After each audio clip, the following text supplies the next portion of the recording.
Here's a worksheet that's a bit of a mess, and it's your responsibility to make this worksheet work for you. It's got some vital information in it. Maybe you're relatively new with it. You're trying to figure out what's going on. One bit of information that's really helpful is to figure out which cells depend upon others. Now, that can be a very tedious task if you approach it manually.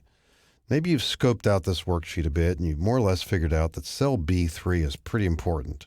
And one of the things you'd like to find out is which cells depend upon this value. For example, if we go to cell B7, we can look in the formula bar or double click and see that there is a reference to B3. So we know that if we change B3, B7 probably will change as well. It depends upon the nature of the formula too. But if B3 changes, B7 will change. So maybe we write that down and we start to go to another cell, and then this maybe scary thought occurs to us. If B7 changes, then we now have to consider other formulas somewhere that might refer back to B7. Here's a formula that refers to B7. So this depends upon B3 as well. It's going to take us a long time to figure out which cells might change if B3 changes. We'd like to trace the dependence of this cell, and we want to do it painlessly. There are two ways to do this. One is a keystroke shortcut, and then another is a built-in command that's easy to get to. Here's the cell in question. Let's quickly highlight all the other cells in this worksheet that depend upon this cell. Simply press Control-Shift right bracket. And all the other highlighted cells, and we can scroll up and down and see them, that are highlighted for the moment, are dependencies of cell B3. Some of them have formulas that have references to other cells as well, so you can't make the case for saying these cells depend only on B3, but they do have a dependency on B3. And if it's really important to you, you might immediately apply a color to them. Maybe go back to the Home tab, click this button right here and add a background color or something. That's certainly something you could do. But if you want to start tracing the dependencies of other cells, you're probably going to have some confusion here. But that's certainly one technique.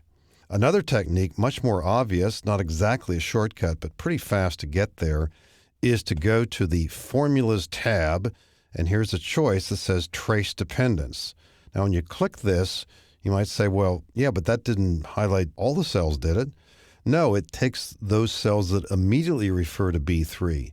Keep clicking this button. There we go, and then click it again, and again, and again, and again, until you either hear a beep or you stop seeing the appearance of new arrows and buttons. Now, this is much more dramatic than the previous approach, and we can say that every cell that has a blue dot or an arrow in it does have a formula that in one way or another traces a dependency back to cell B3. And we might jokingly say here too, print this to show that you've been busy. If you are going to start trying to check the dependencies of other cells, the best approach here probably is either after you've printed it or copied it somehow, then remove the arrows before proceeding with checking another cell's dependencies. But there's no question that this is an auditing tool that's really helpful. I don't envy anybody who has to do auditing, but this gets the job done pretty quickly. Again, trace dependence or press Control-Shift right bracket. One other aspect to this too. In the current situation, there are no formulas here that refer to any of these cells on another worksheet. But I'm going to remove the arrows here and set this up on purpose. Suppose there's another cell in a different worksheet that has a dependency on one of these cells that maybe is dependent upon B3. So I'm going to go to another worksheet, this worksheet right here, click on this cell and type equal, then go down to the worksheet that we just came from, the Formulas tab, click it, and click on this cell and press Enter. So here's a formula here that gets data from that other sheet. Now I want to go back to the other sheet, click this cell again, trace its dependence. Click, click, and what do we see here? A dotted line with this grid-looking icon here that refers to another sheet. If you see this, what you will do is double-click the dotted line, and you'll see the reference to the other sheet.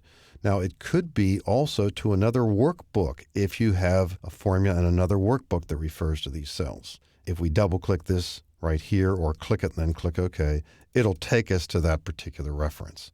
So you can see how powerful this is and how valuable it is in some situations.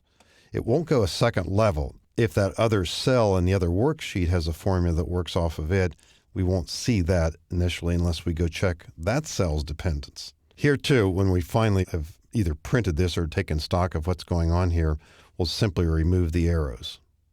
So tracing dependence by either pressing the keystroke shortcut or using this feature on the Formulas tab, great tool for auditing worksheets.